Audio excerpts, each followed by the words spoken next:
R B I ಗೈಡ್ಲೈನ್ಸ್ಗಳಿದೆಯಾ? 1 ತಿಂಗಳು 2 ತಿಂಗಳು ಕಟ್ಲಿನಾರ ಗಾಡಿ ಬಂದು ಸೀಸ್ ಮಾಡೋದಕ್ಕೆ ಎಲ್ರಿ ಕಾನೂನು ಎಲ್ರಿ ಇದೆ? ಅವರು ಕಾನೂನಿನ ಪ್ರಕಾರವಾಗಿ ಆರ್ ಬಿ ಐಯಿಂದ ಲೈಸೆನ್ಸ್ ತಗೊಂಡ ಮೇಲೆ ಆರ್ ಬಿ ಐ ಪರಿಪಾಲನೆಗಳನ್ನು ಪಾಲನೆ ಮಾಡಬೇಕಲ್ವ? ಅವರು ಬಂದು ಈ ಥರ ಏಕಾಏಕಿ ಸೀಸ್ ಮಾಡಿಬಿಟ್ರೆ ಎಲ್ಲಿದೆ? ಕಾನೂನೇ ಇಲ್ಲ ಅದಕ್ಕೆ. ಈ ಥರ ಮಾಡಿದ್ರೆ ಅವ್ರಿಗೆ ಏನು ಶಿಕ್ಷೆ ಆಗ್ಬೋದು ಸರ್? ಸರ್ ಶಿಕ್ಷೆ ಅದು ಆ ತಕ್ಷಣದಲ್ಲಿ ಆಯಿತು, ಮಿನಿಮಮ್ 3 ತಿಂಗಳು ಕಸ್ಟಡಿಗೆ ತೊಗೋತಾರೆ. ಮಿನಿಮಮ್ 3 ತಿಂಗಳು ಬೇಲ್ ಆಗುತ್ತೆ, ಅದು ಕಸ್ಟಡಿ ತೊಗೋತಾರೆ.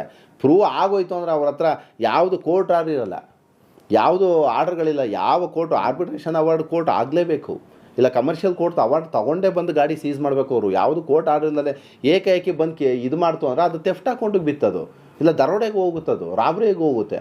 ಆ ಸೆಕ್ಷನ್ ನಿಮಗೆ 3 ವರ್ಷ 4 ವರ್ಷ ಕಸ್ಟಡಿಗೆ ತೊಗೊಬಿಡ್ತಾರೆ. ಆಮೇಲೆ ಆ ಥರ ಅಪರಾಧಗಳಿಗೆಲ್ಲ ಇಲ್ಲಿ ನಮ್ಮಲ್ಲಿ ಹೇಳೋದಕ್ಕೆ ಬರಲ್ಲ, ಆ ಥರ ಆಗುತ್ತದು.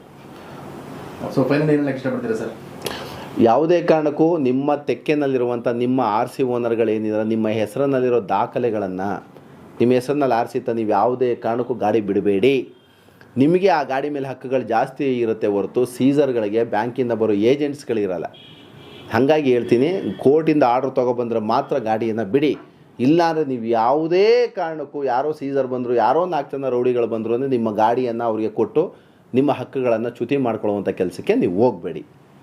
Thank you sir.